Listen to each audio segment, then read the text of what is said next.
What's going on, people? Welcome back. This is the fifth and final episode of 2024. We got my boy here. Sean. I would say schizo, but I don't go by that anymore. So Schizo. you already know who it is. Underscore keep in touch. Blah, blah, blah, yada yada yada. So we got a whole new camera setup. We got Mike behind the scenes right now. It's kind of crazy. I wish you could see what we're seeing right now. You can kind of see what we're seeing. I mean, the Oh, live yeah, there can. you go. Yeah, we got like. If you see Mike, Mike, 4 or show your 5 hand, cameras. Mike. Hey, oh, Gee. it's like fresh and fit. And we got. Wagwan. Sick. All right. Well, we got a lot to talk about today. Fuck, I can't even hear myself on the mic. No. Let me Well, turn no, it I up. think it's more my earphones. Say something. Test, test, test. Oh yeah, now I can hear it. Is that good? You can. This is your volume right here, so you could always press that. Okay, say less. Yeah. Say. Alright. All right. True. All right. So the reason for today, it's December, so it's only right that we start getting into like this reflective, mode as we kind of take in our learnings from the year and prepare ourselves for the year to come. So yeah, this marks the first year actually that we started this podcast. The first episode we dropped back in April. Damn. Yeah, and initially when we started out, we talked a lot about what this podcast was going to be about. You want to remind the folks out there what this podcast, what the mission was initially? Well, I think the mission statement still remains the same for me, which is inspiring people to be the best versions of themselves, right? From chairs to champions, which is your phrase. I don't know if that you came up with that, right? Definitely, it was all me. Yeah. Okay. Chairs to No, champions. actually, I think it was. Yeah, I think it was. Yeah. I don't know if you took that from something, but I don't see why you would because it's barber associated, Yeah. right? So Yeah. yeah, it's basically I that. take all the credit. And our audience mainly is, I can speak for myself, men. So I'm sure women can relate to what we say, but at the end of the day, it's kind of like the barber chair. So it's more for young, impressionable men and just taking what we know and our experiences and just trying to, whether it be finances, spirituality, politics, navigating through the world, whatever, that's what this podcast is about. Self-help shit. All the same shit you see Alex Hormozy, Chris Williamson's, all those guys. Yeah.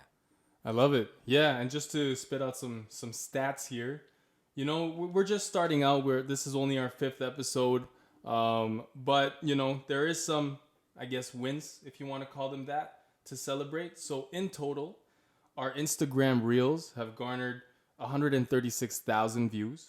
There's a clap option on here, but I'm Okay, not gonna no, play it's it. all I'm good. not gonna play it.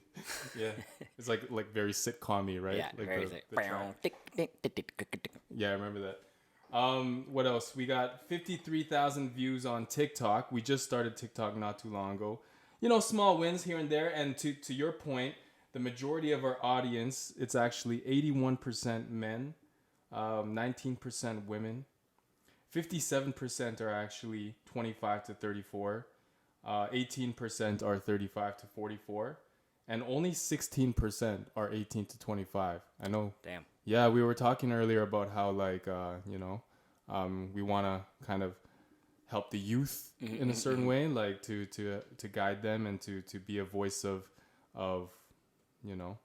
just reason, I guess, and to help navigate whatever shit that we went through to help them. But yeah, it's funny to see like how maybe little we're resonating. So I guess my next question is, did we stay true to our mission? In what ways have we succeeded, or in what ways have we failed? And what are some learnings, I guess, we could take on to 2025, specifically for the podcast? Yeah, I would think so. I mean, in terms of the guests that we had on, we had Miles, Daniel, we had Annan, Yi, and it was all like specifically geared towards personal experiences in relation to business success. Because I think that's like what Identity's main, aside from like inspiring people to be the best versions of themselves, it kind of primarily focuses around the whole finance and business entrepreneurship mentality, right? True. When you come inside the shop, you see the posters and stuff like that, at least in Heartland. And it's like, in order to be the 1%, you got to do what 99% of people aren't willing to do. Work like a slave, create like a god, that kind of command like a king, that kind of stuff. Yeah. So I fuck with that poster. I remember that one. Yep. True, yeah. And that's a good point. Like from the guests that we've had so far, a lot of them, or all of them actually, are within the identity universe, right? So we got Ann, and you mentioned Miles, Daniel, Medi. Actually, Medi's not in the universe, but obviously Nando is. Yeah. And with Yi. So I guess starting out when you and I were talking about it, like we wanted to really branch out and kind of speak to people outside of the identity universe as well, people that are, you know, thriving in their fields and may have something to share. So for me, going into 2025, I think going back to that goal and bringing outside voices into this podcast, I think could be a cool way to expand the scope of what we're trying to preach out here. For sure. For sure. I think as well as the main goal was to target leaders in our city, in Mississauga specifically. You know, just to start local. Because like, if you can't go international, then, or if you can't go local, what makes you think you can go international, kind of thing? You know what I mean? True. Yeah. And like we spoke about at the start of all this, like there's still so much growth, so much buzz happening right here, so much to cover, and so many people that are doing so many interesting things.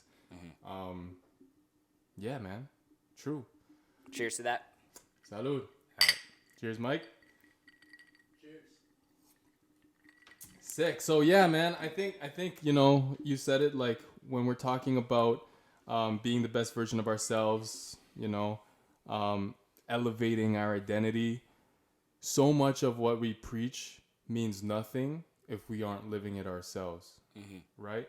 So I'm curious, what were some of your goals like at the beginning of the year? And the way, I don't know about you, but the way I like to framework my goals at the start of every year, or just in general when we talk about goals, is I like to bucket them in different areas of our lives. For me, it's like health and fitness is always number one. Then you have your business / career. Then you have personal finance, and then you have, you know, relationships, and then you could figure out whatever other topics that your goals are related to. But starting with that first one, with health and fitness, what were some of your goals on that front at the start of the year? How have you achieved them? Which have you missed? It's funny that you say that, because actually there's a guest that joined. I don't know if he's still watching it. Actually, there's zero, but Walecki. I don't know if it's his brother or Mike, but Mike put me on to this book called The Value Factors. And as you're mentioning those categories of goals, what I learned from the value factors and how I have my goals structured in my ClickUp, which are my systems basically, is described in the book The Value Factors. And he mentions 7 treasures, which is all of everything ends with like socials, your social life, your familial life, your vocational life, your financial life, your spiritual life, and then I believe it's your mental life and your physical, right? So the all 7 areas cover like health and fitness, your money, your mind, your spirit, your social and your family, and then vocational is your career. Right. I think as long as you're touching base on those areas, and you're naturally going to want to gravitate towards those things, because those in his book he says like that is basically the telos, or the purpose that most men are kind of on, if you know what I mean. But to answer your question, how I structure my goals is I came across a book this year called The 12-Week Year. Yeah, I remember you telling me about that. Yeah, by Brian Moran. And essentially it's how Annan structures a lot of his goals, which is 12-week year is the same thing as a 90-day roadmap. And what he says in the book is to focus on 3 major goals, because if you focus on too many other things, you'll spread yourself too thin. And specifically 6 months ago, so in the summertime when I came across this book, my 3 major goals were to get a house, to focus on a dog grooming business with my sister, and to focus on a relationship, right? I didn't hit all of those goals. I didn't like reach what I wanted to in the 12 weeks, but it did light a fire under those goals. Right. And that's the premise of that book, is that you can get more done in a year than most people think. Right? Like when you think of the fourth quarter, that's when people pick it up. When you think of the last round in boxing, the 12th round, that's when people pick it up. Or even like the final annual quarter of a corporation, Fiscal year, yeah. right? A fiscal year, yeah. According to that book, that's when you see the most progress. That's when people start hitting targets and hitting bonuses, is in that fiscal year. So he argues that In the fourth quarter? in like the fourth quarter, basically, Yeah. that's when people pick up all the slack. So it's basically an execution system to create what Annan calls these sprints on a month-to-month basis to crunch those goals further or faster. So those have been my 3 goals, but I also don't forget about like all the other things that you touch base upon. And it's funny because in the value factors, what Dr. John DeMartini talks about in those books is, he says, if you don't know what your highest values are, you just look at what your body naturally gravitates towards anyways. So I can sit here and say that, oh, my highest value or my biggest goal is the dog grooming business, right? But I have to consciously do that. I have to force myself to do that. But when it comes to health and fitness, that's like natural to me. Interesting. Yeah. So like I've created a lifestyle around health and fitness that I don't even want to what's that one quote? Most people have to force themselves to go to the gym. I have to force myself to not go to the gym. Like my back is like broken, spinal. You know what I mean? And I still went to training because like if I don't, I feel like a bum, or I feel like I'm losing my powers. Right, So right. that's my addiction, right? So that's kind of how I structured my goals and for this year. And I guess to add on top of that, I would say that I actually closed on the property, so I did reach a goal. Not in the 3 months. Big up. Yeah, Yo, I got. that's huge, man. Yeah, Yeah. I'm moving in next week, so we did get the house. Amazing. This Thursday, no? December 12th. This Thursday, December 12th. Yeah. K9 is still in the works. Yeah. I'm still looking for properties, as like I was house shopping and I was business shopping. Like So looking yo, to the audience, let me break it down what Sean's got his what he's dipping his toes in right now. He's trying to start a business that's called K9. Right. He just closed on a house. He's still a full-time barber. Is it full-time? Full-time barber. Full-time barber. Yeah. Full-time business owner as part of that barbershop identity, obviously. Right. And pretty much maintaining a very strict regimen of health and fitness every single day, right? Yeah, trying to. Yeah. Yeah. 7 days a week, actually. Fuck. With Big the up, health man. and fitness. Big Yeah. up. Cheers Yeah. to that. Yo, cheers for real. And I don't drink. This like I barely drink. Yo, there's like so many areas of all the things that you're involved in that I'd love to like go deeper into. But just to start off, like for me, I feel like health and fitness, without that, you can't do anything else, right? Absolutely. So just to kind of dive further into that, what were some of your goals like at the start of the year, specifically on health and fitness? You start. I don't want to hog the mic. Sure.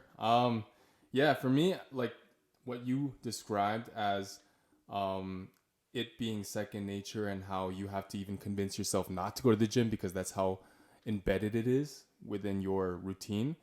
I wanted to develop that, or like embody that in my life as well. Sorry if I'm talking too loud, maybe. No, you're not. I just turned up my headphones. True. Yeah, like the big goal for me was to have that second nature habit of hitting the gym, of doing some kind of fitness almost every single day. And I had very specific like goals in terms of how much I can shoulder press, how much I can bench press, how much I can squat and all that. And one of the big ones was actually doing a muscle up, and I achieved that too. So like on the health and fitness front, I'm very proud of myself in terms of what I've been able to accomplish. Pretty much like I would say on average 5 times a week I would be out there in the gym. So that was a big win for me. I think when we talk about habits, we talk about the idea of enabling your environment to promote your habits, right? Like what is it called again? Like Atomic Habits, man. Yeah, just to setting up your environment so that it's easier for you to respect your habits, the desirable habits, and I feel like that's a big part of it. Me moving in here, it's a big year for both of us, I guess, because both of us closed it and moved into our first home purchase. We'll be moving in this year. For me, it was at the start of the year, and having that condo gym just downstairs made a huge difference for me because it was so accessible.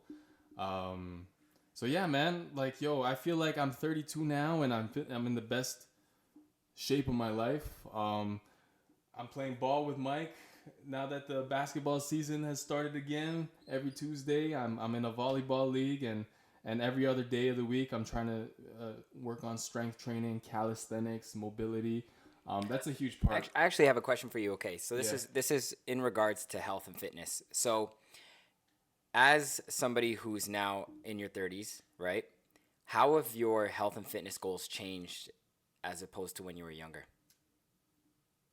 Much less ego. Okay. Much more longevity. Right. And sustainability. Yeah. Yeah, like when I was younger, the ego lifting was definitely a bigger part of my routine. Trying to bench as much as I can, trying to eat as much protein, and all that. But I'm still very active from an athletic standpoint. Like I'm playing basketball, and over the course of my 20s, I severely injured my knee. I had a knee reconstruction surgery. I replaced my ACL, my lateral medial meniscus. I also fucked up my shoulder pretty bad playing golf, out of all things. So it's like all of this weight training doesn't mean anything if it doesn't allow you to function well in the activities that you love. You know what I mean? And Absolutely. That was like a big revelation for me. So that's exactly how I've structured my entire training process. So like, it's funny because when I was younger, like you were saying, my goals were to get as jacked as possible, all for the sake of my ego. And it's like, it's a persona. And at the end of the day, I was trying to become something to protect myself from my insecurities, right? So my goals back then were to be as heavy as possible. Like, I think my goal back then was to reach even like 170 pounds and I got to 150. I was on gear, yeah, bro, I was, not like heavy uses. I wasn't like shooting up. So I was taking Anavar to get stronger. Right. Okay. And, but I was working hard, man.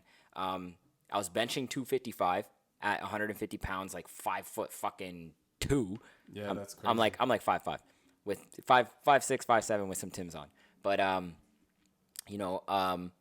as I got older and then I got into boxing, I lost a lot of weight.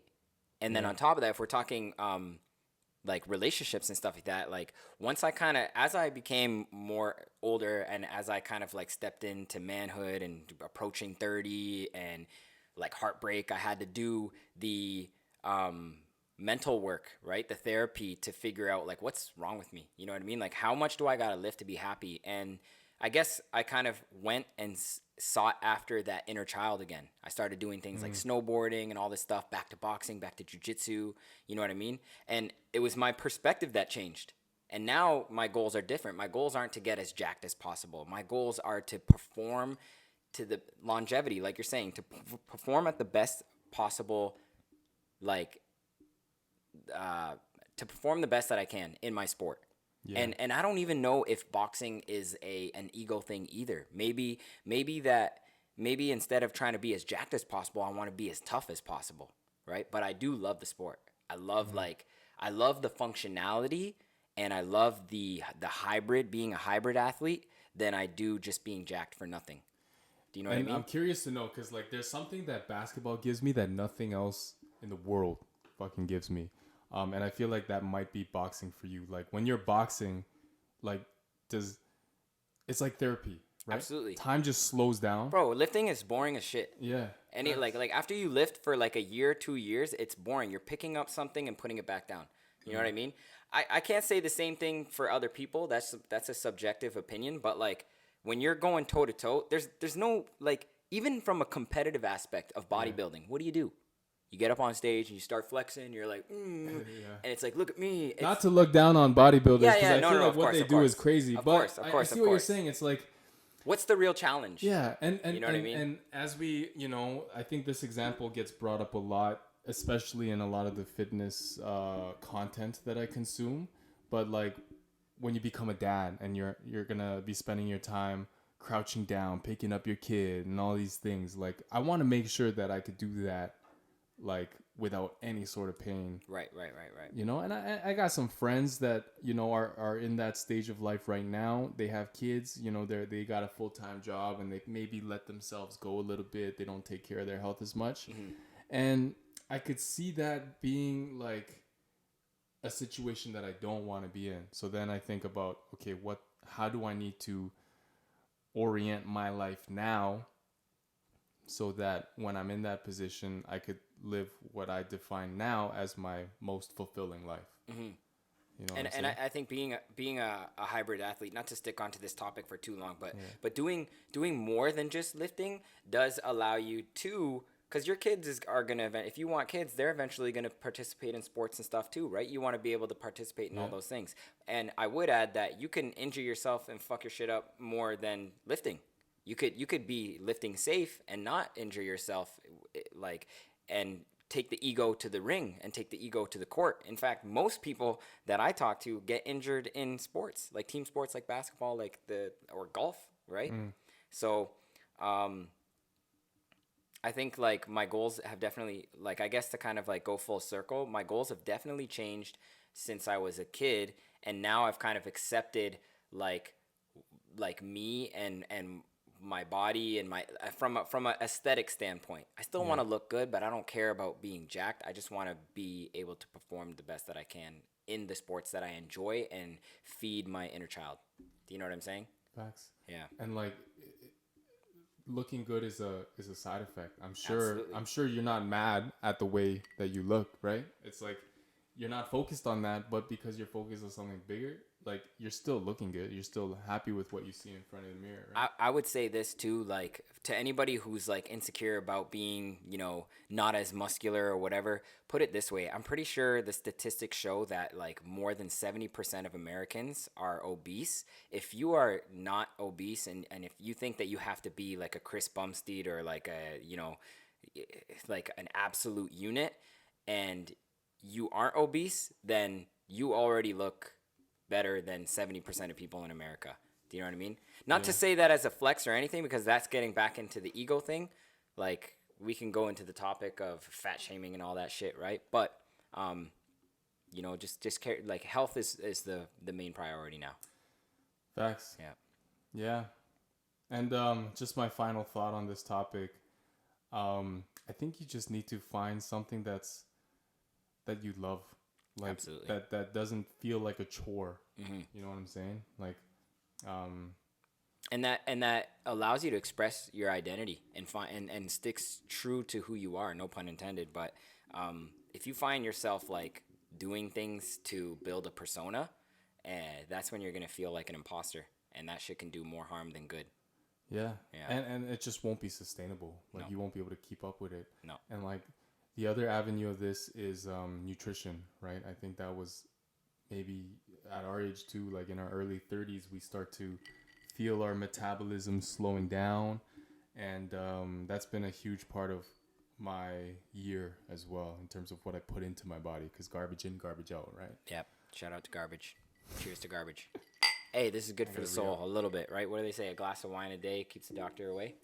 Yeah, honestly, actually, that's a good point. And I think it's important, at least in the context of my life anyway, because my relationship with alcohol specifically has been up and down. There's been times where, like, I really let that shit get out of hand. Like, I would go to work hungover as fuck. And I feel like this year has brought me a lot of mental clarity where the control of alcohol has benefited my life so much more. Like, you don't waste as many days day after when you're not hungover, right? And that gives you a step ahead. Like, we can go on and on about like alcohol and substance abuse and shit. That maybe that's too heavy of a topic now, but I just want to shout out that as like a. You know what? I was actually talking to Tommy about this, right? And I was saying how like, so I've been pouring a lot more back to the whole values thing, right? I should, if I really want to be wealthy, because my dream, I guess, right, is to escape the matrix. And how do you escape the matrix? To be, excuse me, financially free. And by financially free, I mean to be able to do what you want when you want with the people who you want to do that with, right? So it's like, how do you do that? For me, my idea of that is to grow a personal brand, start making money through products or education or something like that, right? Get sponsorships, and open up more businesses and continue down this path, right? Yeah. But naturally, I gravitate towards the health and fitness stuff. So I've been putting in more time into my boxing. So like for the longest time, I was okay with only doing an hour in the gym. And then I just felt like I was slacking in that area. And it's like that's the problem is I want to do it all, right? But that becomes now the thing that I'm putting more time in, and everything else is suffering as a result of that, right? So what I was saying to Tommy is like, it doesn't matter if you like spend all this time in the gym, or you're a workaholic, or you're an alcoholic. It's like what matters most in regards to like life. And I forget what I was trying to say, is that I guess I'm trying to get to the point where it's like we all live this one life, and regardless of what you do, like you could die tomorrow. You could be as healthy as possible and get cancer, knock on wood. You know what I mean? So like So you're saying just be an alcoholic? I don't even know where I'm trying to get. I was trying to get like, yo, there was something profound coming out of what I was trying to say. Me and Tommy were talking about how like, you know, if I were to say, let's use Annan for example, okay? I was saying that like Annan is a workaholic, okay? Yeah. But you know, and I can sit here and be like, damn, like that's a peer pressure, because I want to be more like him. He influences me to grind more. Mike influences me to grind more. But then if I compare myself to them, I go, well, they aren't boxers and they aren't as fit as me, because I put where I gravitate my time towards is towards that. Yeah. And then I guess the real question was like, okay, how do you like escape the matrix? Maybe the matrix is finding a way to make money, to sustain, to be able to do the things you love the most at its like utmost best. Do you know what I mean? So if I want, for me, like I was at the gym and I'm just like, I was kind of like damn man, like the gym should be like this. If only the gym was here, right? If I could create Your own gym. my own gym, Yeah. right? And like be able to thrive, not just financially, but like also to have the best fucking like state of the art equipment, to have the best training, the best gloves, right? Then that would be what success looks like to me. Do you know what I'm saying? Yeah, no, 100%. I see. Like, have you ever seen this?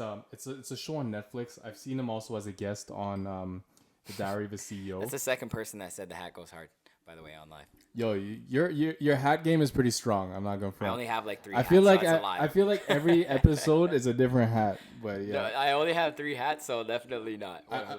I've never acknowledged it, but I feel like I should have, because every time I recognize how dope your hat game is. So shout out to Sean for that. A-frames. I stick with the A-frames. All right, Where do you get them? Just sidebar. Like lids or champs or something like that. So if you find shit like that at lids, I go into lids, I never see anything crazy. It's specifically like this is what's considered an A-frame. Like you see that point right there. I feel like the other ones are too circular now. Now my head just feels like if I wear anything else but an A-frame, it just makes my head look so circular. And then like the big ass fitteds, they have like a big brim, and these are like naturally curved. Yeah, like that's a sick hat. Anyway, there's this dude. Culture King's best A-frames, Fade by McQuaid. I Another guy from Windsor who would shout me out. I forget his name, but he's like a brown American guy. Okay. But he preaches about personal finance, and he has a special on Netflix. Ramit Sethi? Yes, maybe. You know who I'm talking about, right? Yeah, he's sick. And like he talks and he preaches about like everybody has to define what their rich life means. Exactly. And that's different. Okay. And that's different from person to person, right? And like, you know, somebody that's a workaholic that's so driven by the game. You know, I think of you mentioned Annan, but I also think of guys like Gary Vee. I think of guys like Alex Hormozy. They're just so like business is their boxing, business is their game. Like that they're so passionate about it that like winning in that front gives them a source of energy.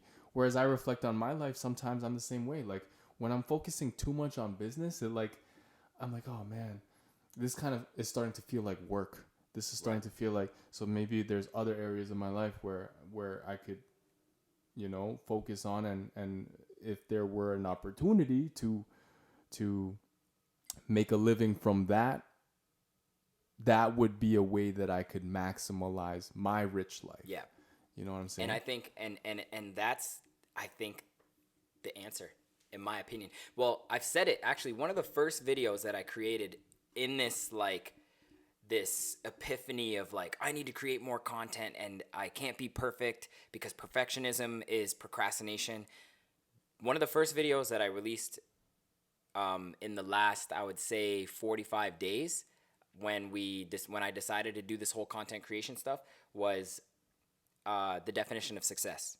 And people say, oh, success is defined differently by everybody. And it's true. It is. Like, what they're trying to say is true, but the actual definition of success is the achievement of an aim or purpose. So what they're trying to say is everybody has a different aim or purpose. So when you find what your aim and purpose is, and that's exactly what, like, find out the what of what you want, and when you achieve that, that's success. Because if I look at Hormozy, right? If we were to look at somebody like Alex Hormozy, people, if you were to trade shoes with him, you might be miserable doing what he's doing, just lifting weights and constantly like working, being a workaholic. That might not be your forte, right? Yeah. Like the pressure of like, how many businesses does he have in his portfolio that he's like responsible for? Like that's a lot of fucking pressure. Right. You got to be built for that.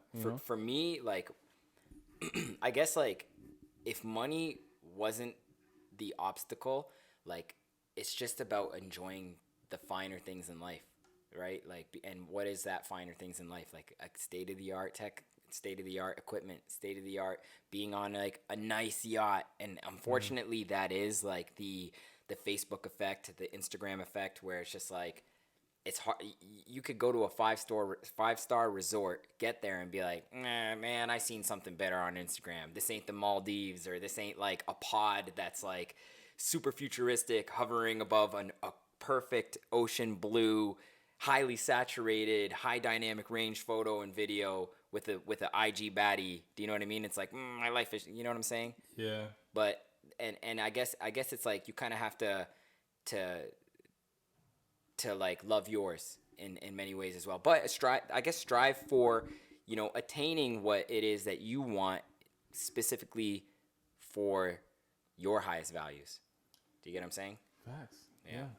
Like, it takes a lot of self-reflection, self-understanding, self-exploration even to find those answers, because otherwise you're going to constantly fall victim to comparing yourself to what you see on Instagram, comparing yourself to, like your peers, and never feeling adequate because you don't have a strong sense of self.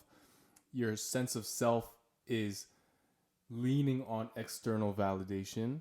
And when that happens, it's like you don't have a good, like you can't fall back on what makes you actually happy, because you don't know.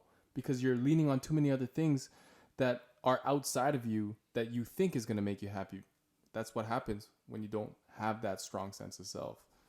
So yeah, just going back to what you said, like, for real, everybody has their own definition of what their rich life is, what their success is, what their aim and purpose is. And that doesn't have to look like 7 figures in your bank account. It really doesn't. No. Just have it, like, just knowing what you want. And I think if most people did write down their dream lifestyles and actually calculated how much it would cost them, they'd realize that it doesn't actually cost them that much.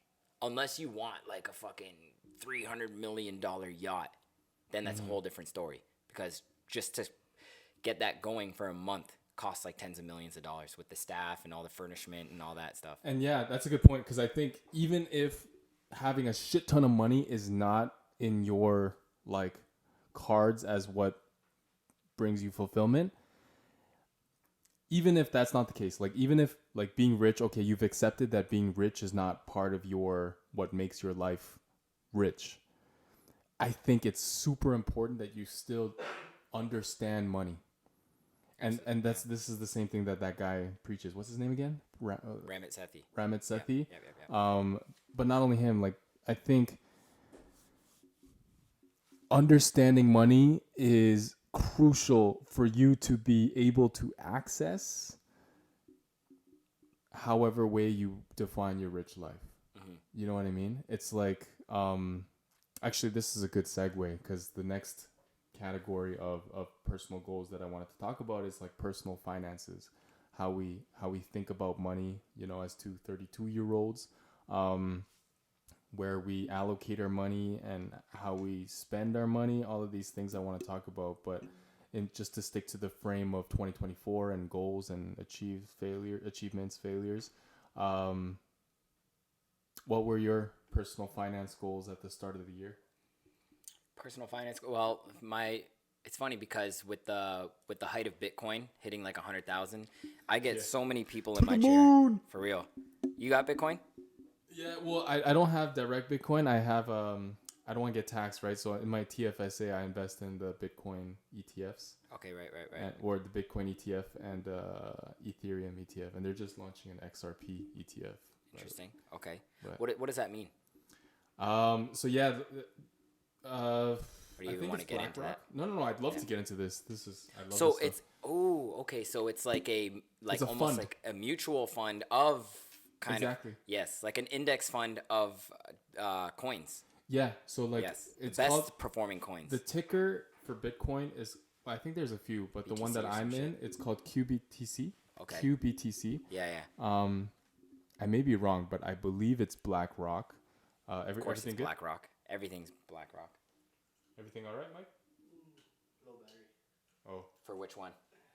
Versus. Here we go. Are we good? true. So How's the Osmo? That's good. Doing good? Yeah. Okay. nice.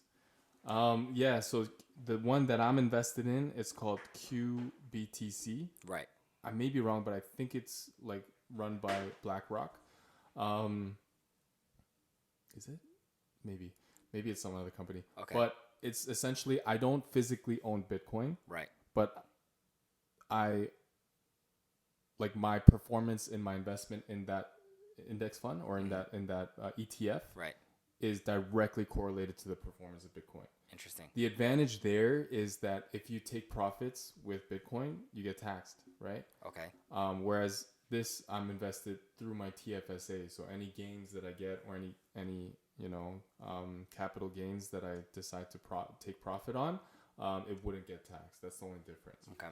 So once I max out everything in my TFSA, then I would start investing into actual Bitcoin in some sort of hard cold wallet or whatever. Yeah. But yeah, I kind of lost sight of the question. Financial goals. Yes. So people were always telling me like, oh, like are you investing in the stock market and all this stuff? And my answer was because I do follow a lot of Ramit Sethi. For those who don't know who Ramit Sethi is or Dave Ramsey, these two guys are more conservative financial advisors or gurus that like aren't like your typical Robert Kiyosaki's who are like It's funny because I actually do follow both advices. You know, like when you look at entrepreneurs online, like all these new influencers and all these entrepreneurs online, they'll tell you once you get into the millions, don't use your own money. Invest with other people's money. Yeah. You know what I mean? Which Dave Ramsey fucking hates. With Dave He doesn't Ramsey, believe in debt. exactly. He's a little outdated, I think. But like Hormozy and guys like him, because it's to live your rich life, you don't necessarily need to take so many risks. If you did put in like $100 a month at the age of like 20 into an index fund, by the time you are 60 and retire, you could easily have $1 million in your account. And most people probably don't even understand compounding interest and all this stuff. And I think kids nowadays have access to this information like we didn't. Yeah. Do you know what I mean? So, for sure. I mean, I'm not going to touch base on that, but because people were always telling me, oh, like, are you going to do this? Are you going to do that? And I think the majority of people typically go the house route and then start investing into stocks or the market. And I would tell them no, because I started off investing in a business. So now that I invested in a business, I have a cash flow, an income generating asset, right? And now my next investment was the house. So now I have my house, and I don't even see that as a an investment of to get a return on my income. I'm just want to live there.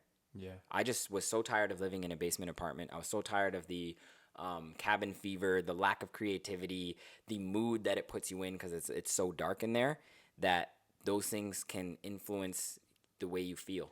Do you get what I'm saying? So I'm so 100%. excited now that I have this place, and now that I have that nest egg, and now that I have the business, and the business could essentially take care of my asset.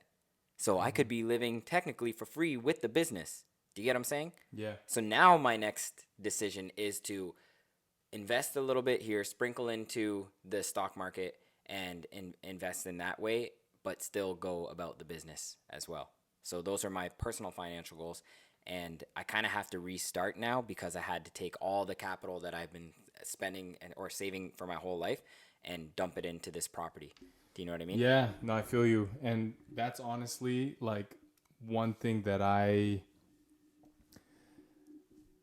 not struggle, but like I battle with the thought of it in my mind because obviously your primary residence, there's so much, discussion around this, especially within the content that I consume. Like your primary residence is not an asset, right? It's a liability. That's Right. what they say. Because, when you buy your property, you have all these closing costs. You got to buy all this furniture. Well, you're in and debt. repair. Yeah, and you're in debt. Yeah. And like you're not generating cash flow from it, right? Interest alone.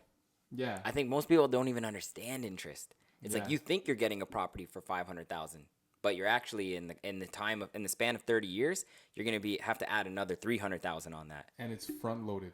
Banks are, you know what that means? No. Like, banks are fucking smart. They're not dumb. Yeah. So they front load all the interest in the beginning. So like you have a 30-year mortgage. Right.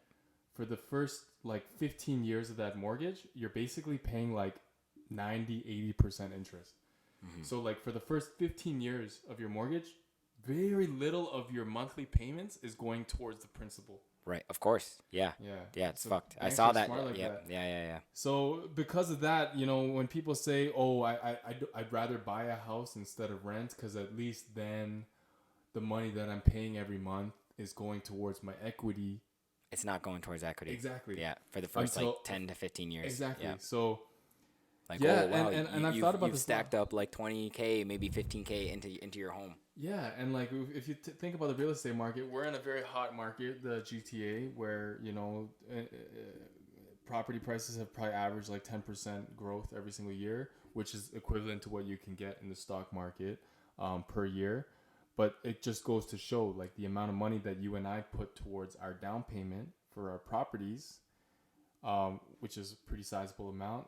Typically, it's 20% of the value of the home. Could that have returned more than 10% per year if you invested that into a business? If you invested that into the stock market, even if you invested that into crypto, like Absolutely. not But the encouraging greater that, the but risk, the greater the reward facts. at the end of the day. Yeah. And like, what do you get out of it? Like, that's the other thing too about money and like people's like chase for it, and why it's so important, I think, to create the life, your rich life, is that like Chris Bosio was saying it today. If you had, what was he saying? Like, if you put 1,000 into Bitcoin, do you know what I mean? Like now, or when I hear people talk about their portfolios, and it's just like, oh, like all my stocks are up. Sure, like a high percentage of ROI is still a high percentage of ROI. But is $15,000 really life changing? Like, is that worth bragging about? You know, and I don't mean to sound materialistic or anything like that, or like be vain, but it's funny. I used to cut this realtor who owns a Remax, number 2 in Canada, and he said something to me that was like, and not in an offensive way. He was just like, Is he the guy that runs condos.ca? no, but I actually know that guy too. Yeah, I used to cut him as well. Yeah. I cut him at upper management. His name's Jordan Skrinko, I think, or something like that. Okay. Unless that's a famous person or some shit. But anyways, I don't want to mention the other guy's name, but he was just like, he's like, oh, you think you're flexing or something like that? He's like, please, you're a fucking barber. Do you know what I mean? Like, not to say that barbers don't make money, But I guess the point I'm trying to make is that like when it comes to making those decisions, like could I have done this? Could I have done that? Like what of those would have been extremely life changing for you? Do you know what I mean? I do. I get what you're saying, but I guess where I'm coming from is like I try not to live with regret, but I, to a certain extent, regret. And if there's anything that I would want the audience to take away, Right. is all this fucking, like what society tells you that buying your first home is such a big milestone that you should strive towards. I feel like is false. Absolutely. I look back and like the amount of money, I had to put down like about 28% for the property that I bought this year, my primary. I think about Shout out Monty. Monty's live right now. Oh, what up, Monty? Yeah, man, like I think about what else I could have done with that money and just settled with renting. You know what I mean? And hindsight's always 2020, and in the grand scheme of things, I'm not mad about the decision that I made, but it closed my opportunities, my list of opportunities of what I could do with my capital. Because you spend all this time, all these years, saving up money, and most people, when they save up six figures, $100,000, they'll put it towards a property. But the opportunity that you have to make that 100K multiply into a lot more is very vast. You can do a lot more with that rather than buying a house, because when you do buy a house and it's your primary, it can often become a liability. Right. It's funny that when you say that, the only thing that I can see, like when you talk about like what could I do with that money, what could I have done differently, and I think the only thing that would actually drastically change your life with that capital is to build something like a business. Yeah. Do you know what I mean? But like, could the business actually tank? Of course. Do you know what I mean? But like, what happens if you put it in the stock market? And if it does do good stuff, your life doesn't change. You still have to live in that home. You still have to rent. You might be able to purchase different things and stuff, right? That's like, it's what you do with that money where your life changes. Because if it doesn't, like, what does 7 zeros in your account or 6 zeros or like 5 zeros do in your account if you're not actually like doing something with your life? Do you get what I'm saying? I mean, like having more money can elevate your lifestyle. Yes, so it's only when you spend that money. It's only when you actually make the I see what you're decision of saying. elevating your lifestyle. Yeah. Do you get what I'm saying? Right. So there was a TED Talk about this guy who his aunt died with a huge fortune, and she would buy certain things like expensive china. Yeah. And then when he would go to his aunt's house as a kid, he's like, "Oh, can we like eat on the china?" No, don't touch that. Or you buy expensive clothes. It's like, "Oh no, I can't wear that." Right? And I think like in the TED Talk, he was wearing like very extravagant shit, like a top hat and something like that, right? Yeah. And the point was like, what's the point of having all this money if you aren't gonna enjoy it? And I know that's kind of like opposite of the whole Ramit Sethi and the Dave Ramsey and like be safe, and like, because he's trying to say in many ways you don't know when your time is here, and it kind of goes full circle with like you could be healthy and have cancer. Do you know what I mean? But I think the most like when it comes to financial goals, it still kind of goes back to like creating your rich life. Do you know what I mean? It's like, instead of thinking about what is the best ROI financially, Yeah. like what does it matter if you're still not doing dope shit? Do you get what I mean? And shit that makes you happy. Yeah. Do you get what I'm saying? Yeah, for sure. Yeah. No, 100%. I'm just laughing because I'm just like, I don't know if I was on some profound shit or not. No, I if I'm think, talking out of my ass, No, you're not. I think what you're saying makes a lot of sense. I think at the same time, it's like you need to be smart. You need to understand how money works. And having money doesn't change who you are. It just amplifies who you are. Yeah. That's what people say, right? It's like, if you're an asshole and you come by $1 million, you're going to continue to be an asshole, but you're going to be an asshole on a larger scale. If you're a good person and you have good principles and you have good habits, having that extra $1 million is going to allow you to be a more impactful person in all of the purpose that you define your life to have. Yeah. Right. So I feel like in the however way you define your rich life to be, understanding money is crucial. Absolutely. Yeah, you're right. And I think like I learned this way too late in my life. I think like I didn't start investing my money until I was like 24, 25. I wish I started when I was in high school. Like I was never taught. Well, the funny thing is, I went to business school. I went to a top-rated business school in Canada, and maybe it's my fault for Was that like Queens or Schulich Schulich? at Okay, York yeah. University. Yeah, yeah.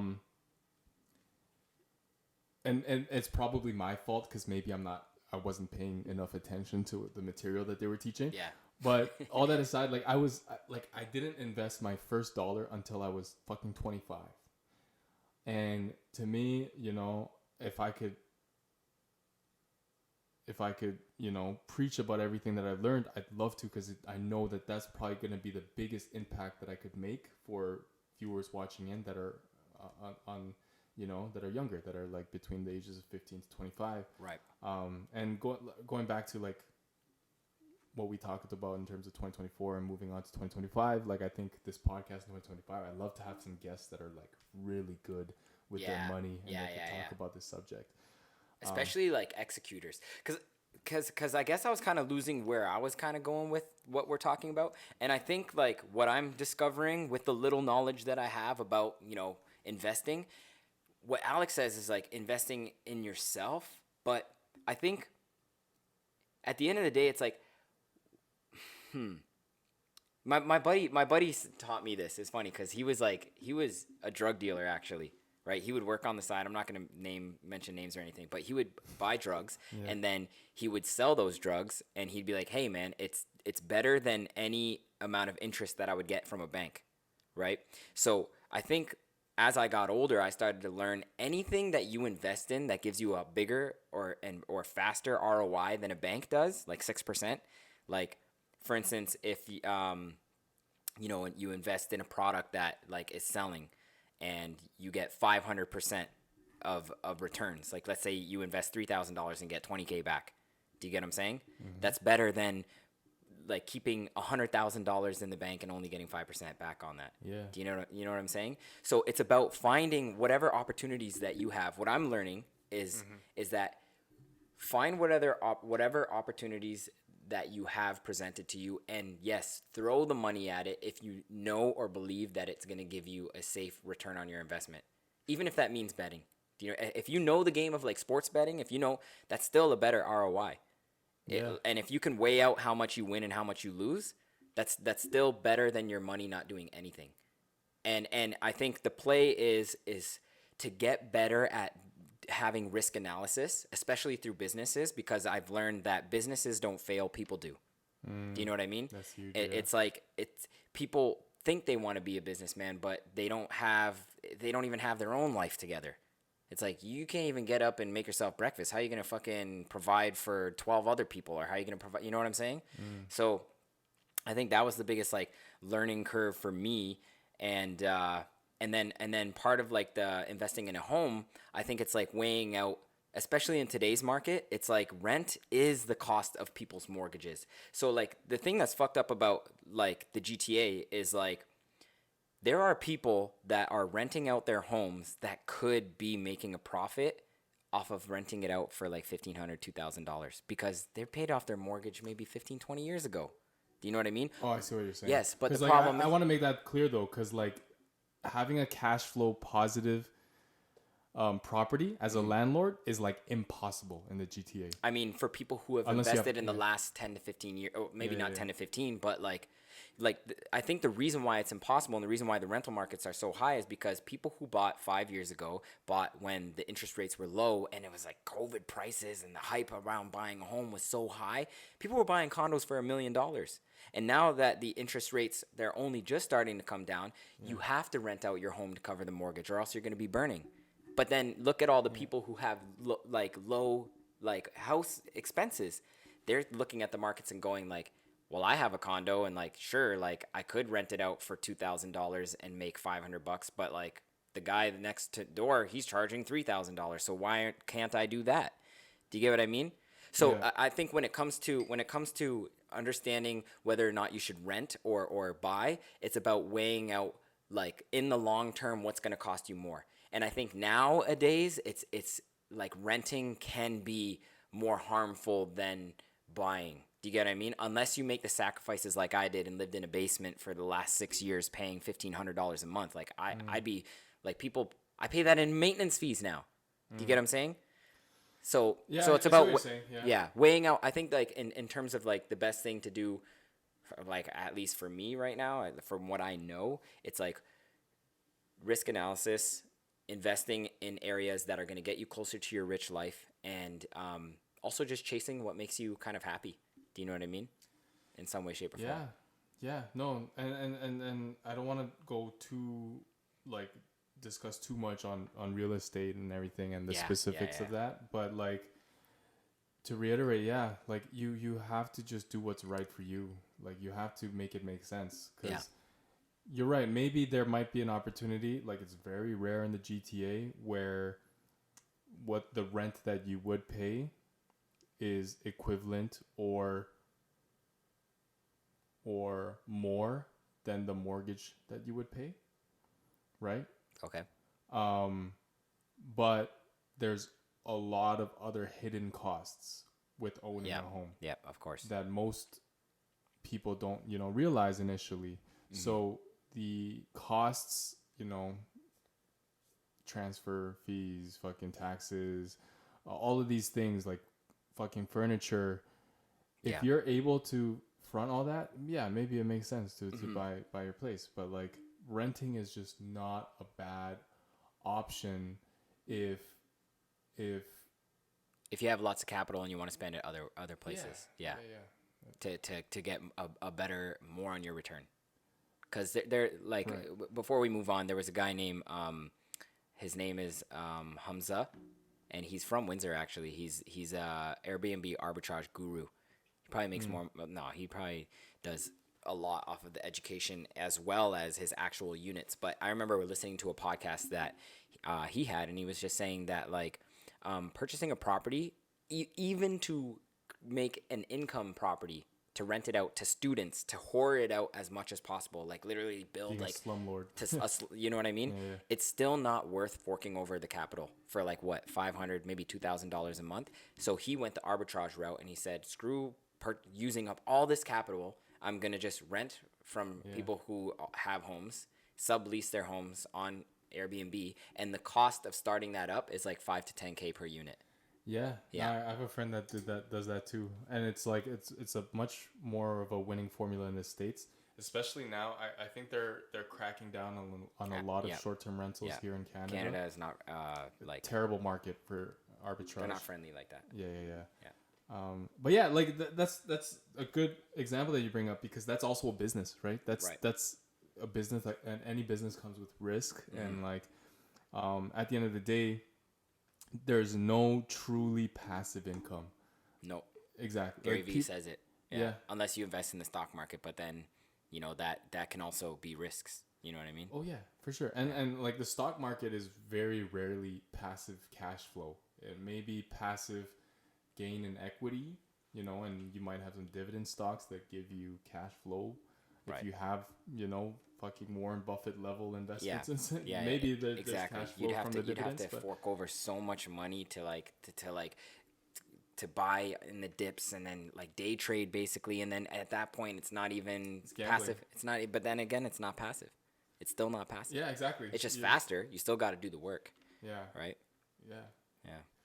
There's no fucking get rich quick scheme. No. There is no get rich quick scheme, unfortunately. Right. Unless you scam people. And unless you invest in crypto. Yeah. No, honestly, like crypto has been crazy lately, and as we wrap up the topic of personal finance, I think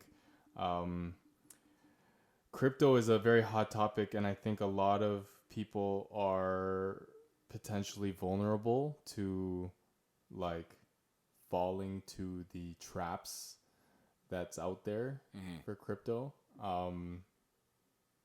The general rule of thumb that I have with crypto is like, don't invest more than what you're willing to lose.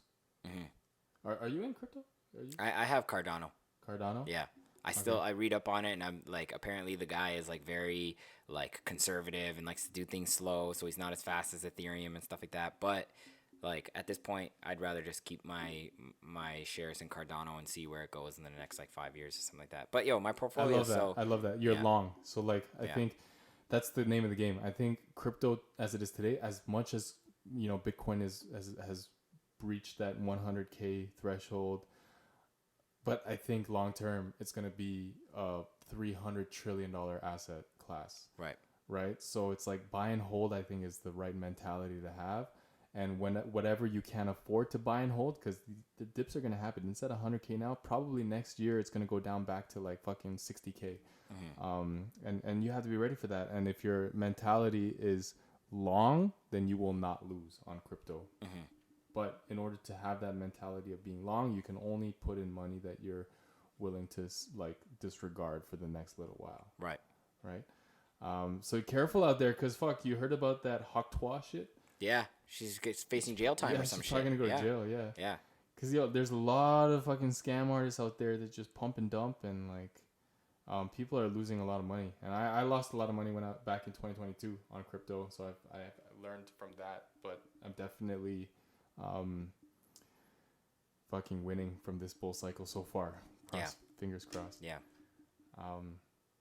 Shit. Anyway, so that was a lot. We spoke about personal finance. Congrats to you on the new property this year. I think 2025 we're gonna have so many more things to discuss, especially with how the geopolitics like influence the markets and finance. I feel like we're gonna have a very different discussion next year when it comes to personal finance.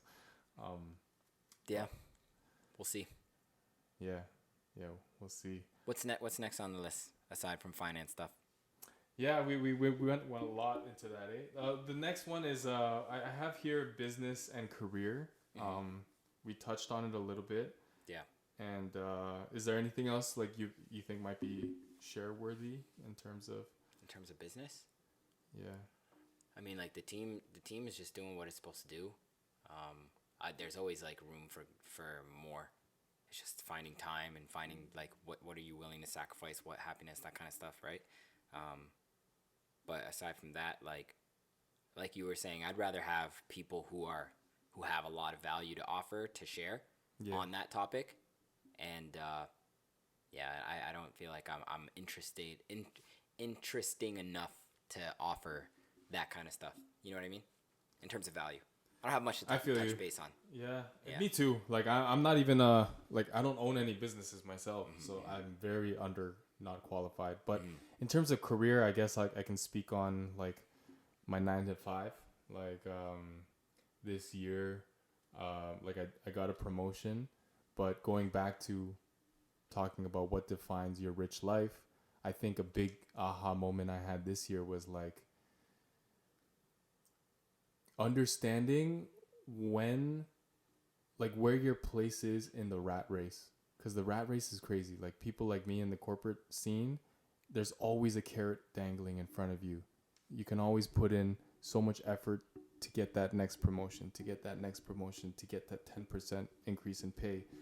But like you have to define at what point are you satisfied with and what truly makes you happy. And I feel like that was a big learning for me this year anyway, because I get recognition from peers at my company where I think I'm being encouraged to take the next step, to have a bigger role, but I know that that's going to consume so much more of my time, and I can't focus more on the things that actually bring me more fulfillment. Things like this podcast, things like working with you guys on identity. So I think it's very relevant to what we spoke about in terms of defining your rich life. Right. For those out there that do have, a 9 to 5, understanding that there's time outside of that 9 to 5 where you could put in effort and energy into pursuing your rich life. Right. I feel like I wanted to touch base on like the whole 9 to 5 thing, and like the dangling carrot. So what's interesting about the dangling carrot is that through this content creation stuff, I feel like the views and just that becomes the new dangling carrot. I remember seeing something, I don't know where it was or who was saying this, but content creation is the new 9 to 5. And the whole like and I kind of like, it doesn't sit well with me to be like I have to vlog it, I have to this, I have to that, and then looking back at my videos and being like, oh, that angle wasn't good, right? But the new the obsession is for me like optimization and like trying to like, how do I become the best at this with what I have? You know, how do I constantly optimize and efficient, like make my life efficient, right? And I guess when it comes to 9 to 5, I was self-employed at a very young age in regards to barbering. I got into barbering at like 19 years old. So living the corporate life and being in that rat race, I don't have a lot to speak on, but I couldn't imagine having to answer to like a manager or something like that, or like, because what I'm so grateful about being self-employed, and keep in mind, I did have a time in my life where I didn't make shit. You know what I mean? If we don't do what, like if I go on vacation, I don't have benefits. I don't have fucking paid vacations. I don't have, right? So there is this like fight or flight kind of energy that you're in, but it's kind of gone now that I've been established and I've built my nest egg and I've been in the game for like 10 years now. But it goes back to the whole rich life thing and like what you were saying with fulfillment in regards to making content. What I think would be sick is like, if I were to compare it to being a kid, when we were younger, right? Like early 20s, right? My life was all about chasing the joys, like chasing like the things that made you excited. So to me, like, yeah, I was saying this to Daniel and Miles, and I wanted to do this, and I want to do this with you and whoever's on board. Back then, it was like clubbing. It was going out. It was the chase. You know what I mean? Like the late nights, getting messed up, whatever would make you laugh. You know, like getting shit faced, chucking pylons at each other, like just doing like hood rat shit and just like being up to no good. Do you know what I mean? That was dopamine hit. Yeah, but like, yo, I used to like the college life and that kind of like frat life. You're living with your homies and like you're just figuring things out, but like nothing matters, right? But like to me, what would be so fun with this content creation stuff is like creating like a clout house, creating like the house that I was like the Jake Paul house, and how he's got his team with him, and being in an environment like, now that we're older, it'd be nice to have your own place. Put that aside, but I think the content creation and creating like a team, the startup shit, like this startup shit, and this movement that Annan started with Identity, and like really going towards the content creation route and getting more closer on what it is, like being on what's the word I'm looking for, when couples have a common goal. Do you know what I mean? Like we all have a common goal, but how do we make that shit more fun? Do you know what I mean? And that's one of the elements that you see a lot of entrepreneurs. I think Gary Vee says this, is like stop. Don't forget to have fun in your shit. It's like, how do we make this more fun? Do you know what I mean? Do we invite like crazy people? Do we get more drinks involved? Do we do this on a vacation? Do we go and vlog and do podcasts in Mont Tremblant? Do you know what I mean? Like that's what I think we should do. Do more challenges, get each other more, so like ask interviews, like do like dares and challenges. You know what I mean? Like I miss the identity vlogs. I think we should put those up, Mike. We should put up the identity vlogs and go back to the identity vlogs, because that shit's fun. Imagine now that is your job, instead of going to a 9 to 5, right, and having to. And I'm sure there's fun parts about that, right? Yeah. But instead of doing that, our round table is like, yo, what should we do this week? Like, okay, let's do something crazy. Let's put on flippers and snorkels and have a race through square one. I know it sounds kind of like immature to do at the age of 32, but I'm sure there's fun things, harmless pranks that we could do to make our lives exciting, which would be the same thing as like going to the club. Do you know what I mean? Yeah. Do you get what I'm saying? I do. Yeah. So, and I think that is like a whole other side of creating a rich life. Do you know what I mean? And because there is some kind of outcome out of that. We do that. We get views. We have fun doing it. What's the harm? It's a win-win situation. And then if we can somehow monetize that, if we can, and Andrew Tate talks about this. He's like, if you have 25 people or 50 people all on the same shit, and you guys are all investing in the same shit, and like, it becomes hard because then you have like conflict of creative control and all this shit, right? But you know, let's say we did create our pants or like a line of clothes or whatever, right? And we just did it and just vlogged everything and documented the progress. I think people would tune into that shit. And I think that's, and aside from the investment in terms of finances and whatever, we would have fucking fun doing it. Do you know what I mean? Yeah, man. Yo. Cheers to that. I think that's a good vision for 2025. 2025, yeah. That's what I want to do, at least. Like, at least the because I could, you know, speak on a lot of things you mentioned too, and, you know, provide, I guess. I just feel like chasing money is so mundane, man. It's like, how do like chase money in the fun way. But like, my definition of fun might be different than your definition of fun. Yeah. I think we got to be strategic about it too. Absolutely. Right? So like, we got to think about the audience. Like, at the end of the day, if we're in the business of creating content, what does that mean? We're trying to gain attention, right? And so what's the value that we're providing them? Is if the value is entertainment, then yeah. But entertainment also, like, so my idea is this, or like the idea that I would get would be like, look at AMP, look at Kai Cenat. You know what I mean? He's just chilling with his homies in a fucking big ass mansion, and he's live streaming everything, right? And he still has to be somewhat like rated, maybe not PG, but T for teen. There is parameters that they have to follow for Twitch because you can get banned. So no alcohol, no like marijuana or some shit like that. Wasn't there some shit recently of the guy who almost died from getting hung? You seen that? Who was that? Actually, I heard about that. Like a magician or some shit. He was supposed to do a trick, but then like something like that. he Yeah, literally almost died. Okay, I heard about that too. Okay, I heard about something else. I heard Brandon Fraser almost died on set of The Mummy because he almost got hung. But I did hear about that. But I guess like that is a formula that leaves clues as well. And we were doing that back at the CCMG house with like Annan and Luca and all them, and like, well,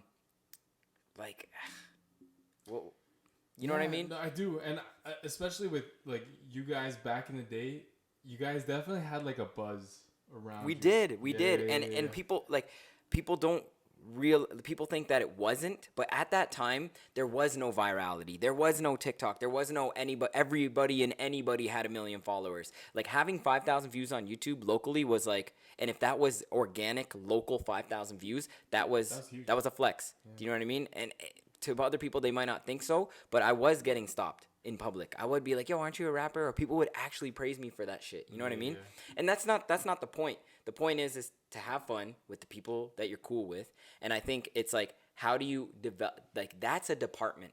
And I think with like the whole ambassador thing that Annan was trying to that this role that I'm taking on is like, that I want to lead is like, I do want to create something where if we could invest into something where people are filming like an AMP situation, but still document the behind the scenes of what it takes to tell people how to do the same thing. Because what Kai is not teaching people is like how he's doing how to be successful. He's not teaching like, all you need to do is like, if you turn this around, like this is for the live. I know the other cameras don't. All you need is a few iPhones, a couple lights. You just have to do the due diligence, get a couple of people who have the same mindset as you, same wavelength, and create and go. Do you know what I mean? This all started from like, hey, let's do a podcast. Next thing you know, we've got a fucking lantern, 2 LEDs. Look at our setup now. Like, what's it gonna be like in a year? You know what I mean? Like, we got our man Mike behind that giant monitor. We're live. We're mic'd up, double mic'd up. You know what I mean? I think we're on the right path.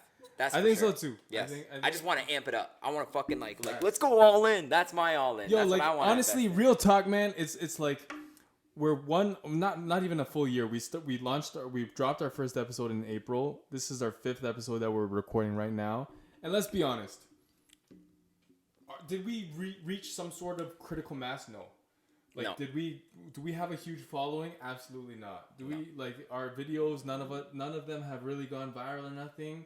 You know, when we started out, we were hoping that they would, and none of it did. But realistically speaking, I think the spirit that we're trying to bring into this podcast, there's something real there, right? There's like purpose behind it. There's this what you spoke about. Like there's this feeling of just being ourselves and having fun and trying to bring that onto the screen for people to like tune in on.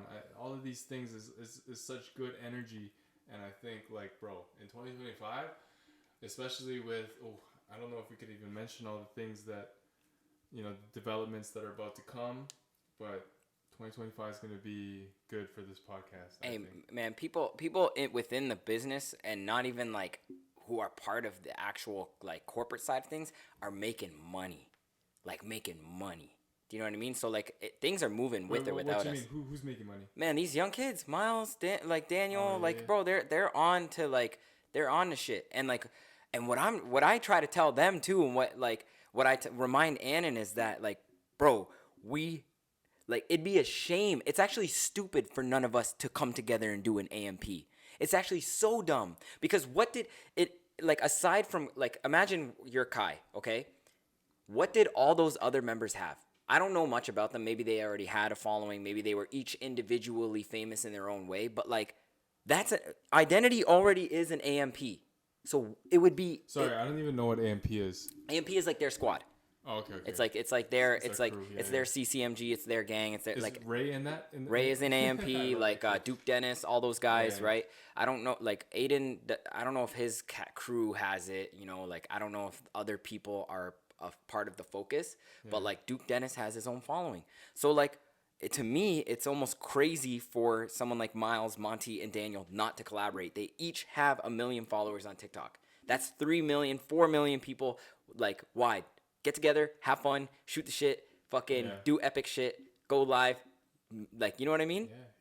Like, get more reach. You know, from I guess it all at the end of the day, to each their own. But the way I see it is because I have a relationship with each individual. They might not have relationships with each other. I know Daniel and Miles do.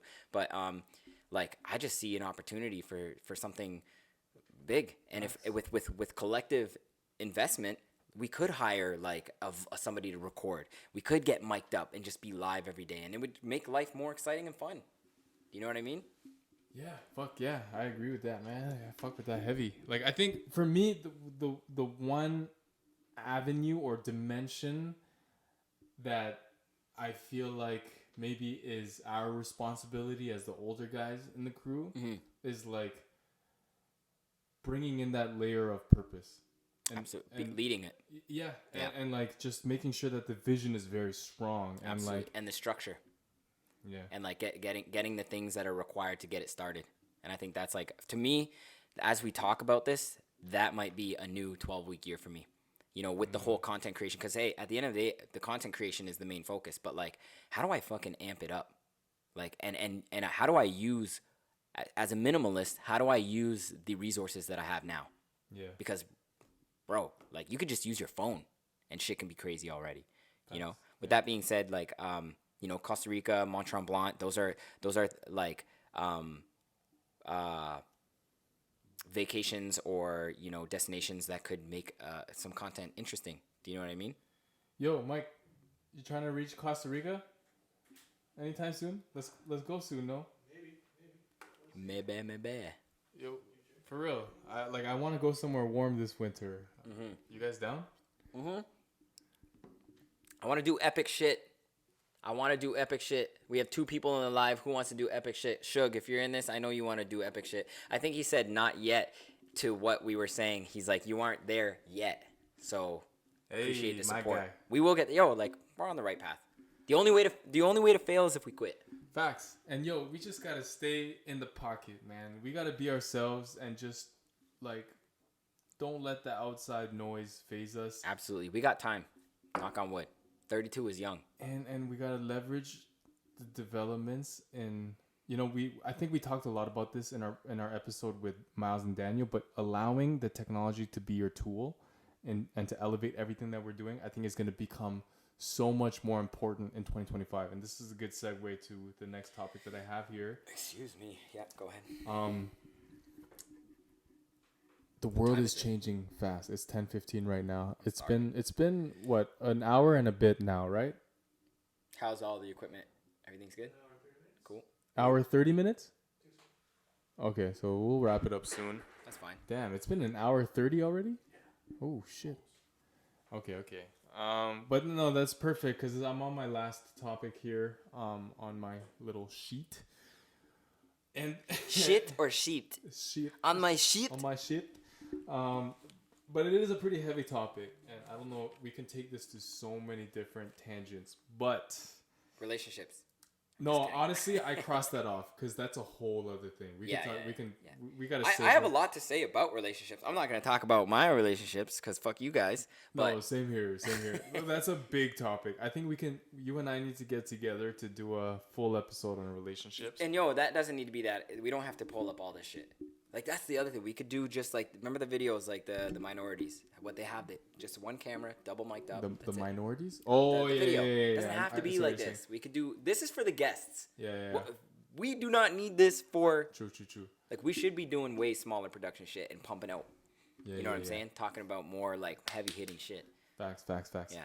No, Hundo P. So we'll save we'll parking lot that because there's a lot to talk about relationships. Mm-hmm. But going back to using technology as your tool and just the state of technology today going into 2025, I think we're in for a fucking paradigm shift. With over like the next- AI and robots and shit. Yes. Oh yeah. I think this is a big happening of 2024. Like ChatGPT just is exponentially becoming more and more effective. Yeah.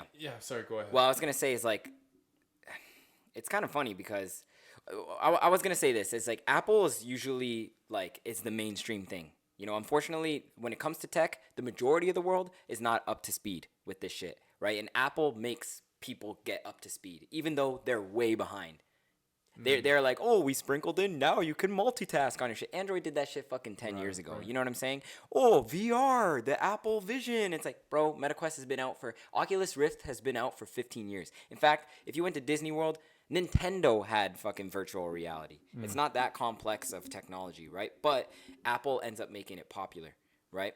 So with the new iPhone, by the time iPhone 16, iPhone 17 rolls around, right, and they have Apple Intelligence, and then Siri becomes the new ChatGPT, everybody's gonna be like, oh my god, like the Siri can do this, and it's like That's true. You're under a rock, man. It's like people have been coding with ChatGPT and shit. You know what I mean? But yeah, that's a good point. I think what Apple has always done well to deserve that spot in society, to be like the catalyst for people adopting new technologies, is how much focus and attention they pay to user experience, right? And I think that's such a big part of it. But this AI shit is a whole different beast. Like, fuck. Is there something specifically that you wanted to touch base on with AI and technology? What I want to touch base on is the macro picture of everything that's going on. Okay. Because I think we're not ready for what's about to happen in the next 5 years. For all we know, all this UFO shit too, we don't have, bro, the next coming could be happening in the next 5 years. Like they've been announcing UFO shit. I know you're like deep in all kinds of conspiracies. Yeah. But like, For the record, I don't believe in them. Like I do believe in them, but I like they're not fact to me. But let me like, fuck, because there's so many conspiracies that we could talk about, but specifically on the topic of AI. Okay. The stock Antichrist. market, Just kidding. you see how fucking Nvidia is valued at today. Yeah. You see Tesla, you see Elon Musk, you see Trump coming in and vowing to invest so much more into the AI space in America. You see China, you see the whole world like going through this AI arms race. And I just want to touch on how much the world is going to change in the next 5 years. That's mainly why I'm bringing this topic up, because ultimately what I think I want to provide as value as part of this podcast, and this kind of goes into our conclusion, is like we want to help you guys navigate through this. Like, we ourselves are navigating through the changing climates. We're 32 years old. We see the guys younger than us winning. We see guys older than us winning. We ourselves want to win, but at the same time, we're very like cognizant of what's happening around us in the macro grand scheme of things. And so when it comes to how the world is changing, we want to stay ahead of that trend. We want to make sure technology is something that we don't fall victim to. It's something that we're using as a tool. Okay. That's the main. Especially with social media, this may not be AI related. Actually, you could say it's AI related, because there is a conspiracy that there's something called the Miles said it today.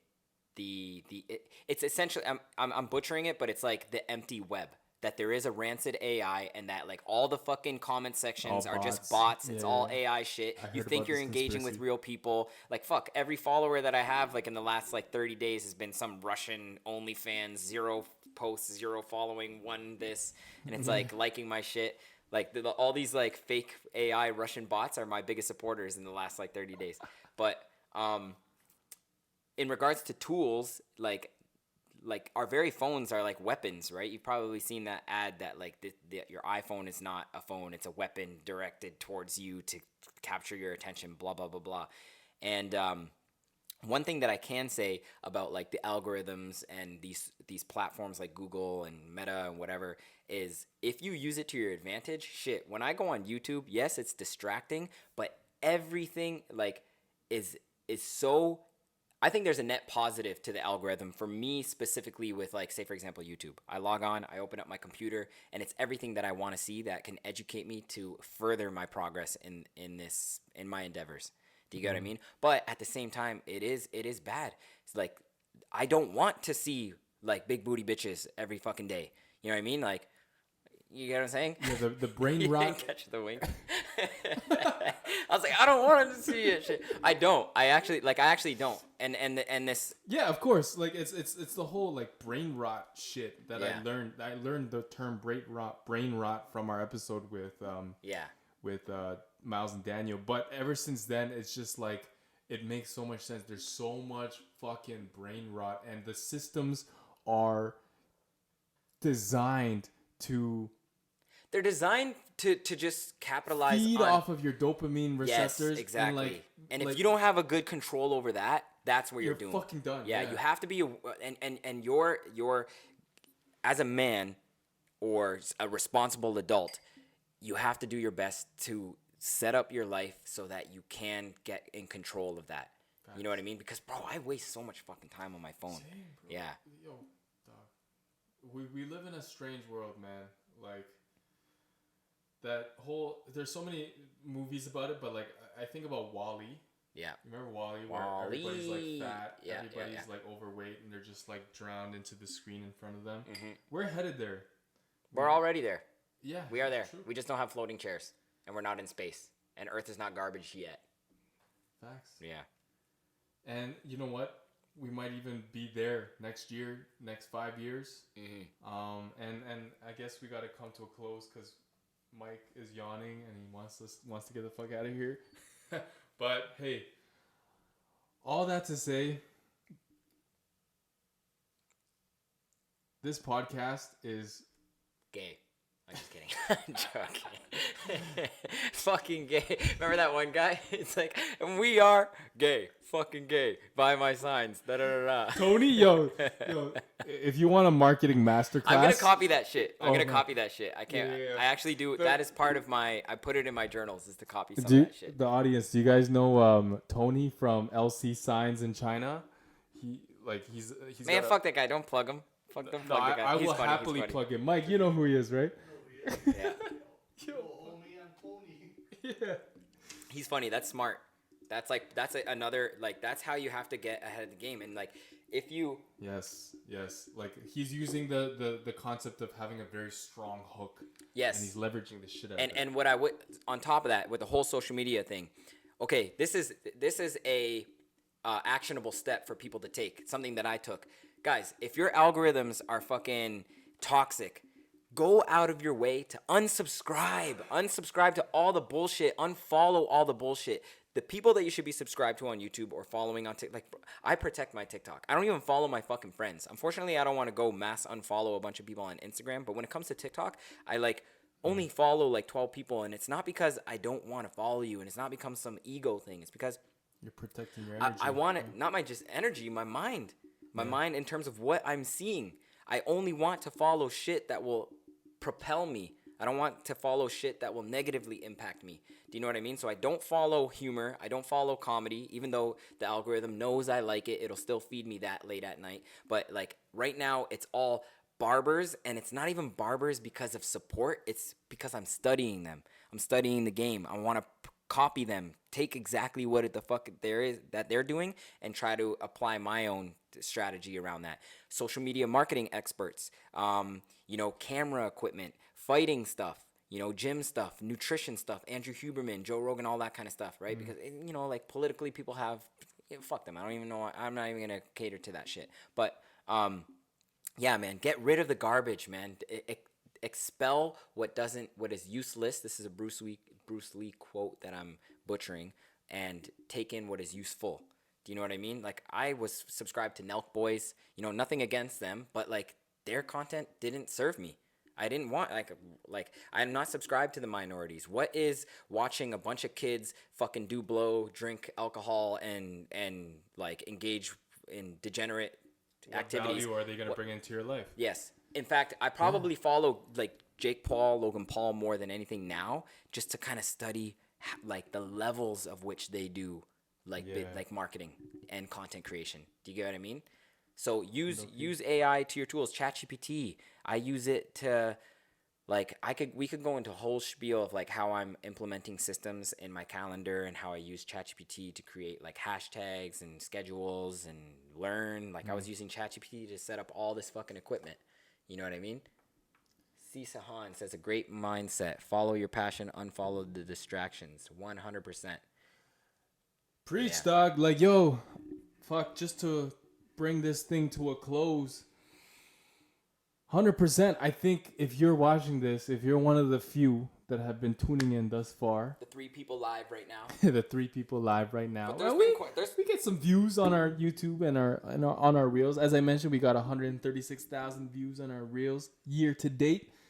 So we're growing. We're small, but we're growing. But I think the biggest takeaway you can take if you're here and you're listening is that Sean and I here, we're dedicated to helping your algorithms be less brain rot and more fulfilling the best version of your identity.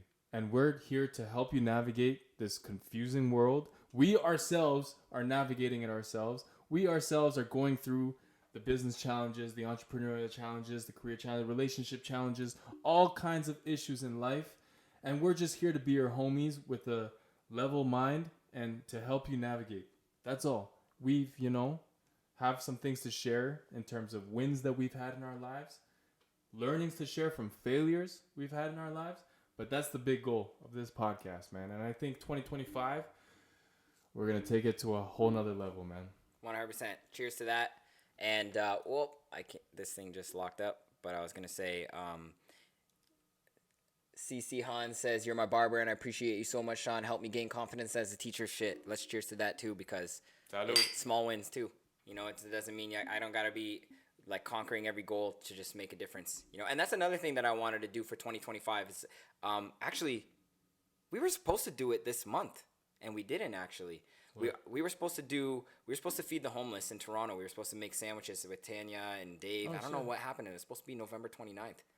But I'm going to probably bring that back up. But one of the things that I really wanted to do was actually like to stop making excuses that I need to be rich to give back. I actually want to give back now because that's something that I wanted to do as a child as well. Like that's my inner child. I wanted to help with the less fortunate. And I think that's something that I want to focus on as well. Do you know what I mean? And not to be like some kind of virtue signaler or like, what is it when you do things, what's the word when you do things when no one's looking?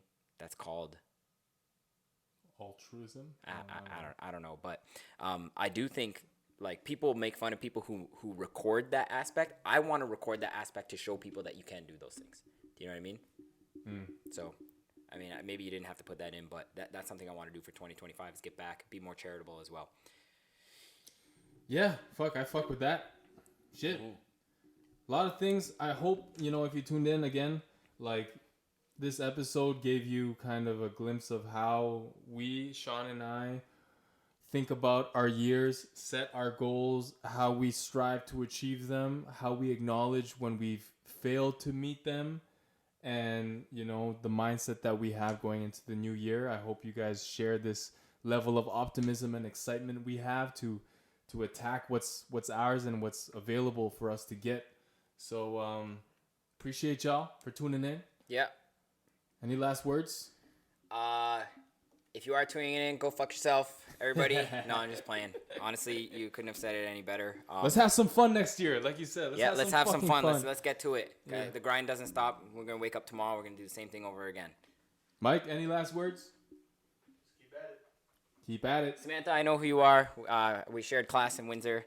Hey, Sean, I don't know if you remember me, but we went to the same high school. Happy to catch a snippet of your podcast, and I hope to catch another. Take care and have a good night. Wow. Oh, that's sweet. I love that. That's amazing. I love that. Appreciate you. Yes, appreciate all you guys. Even though, it's crazy, man.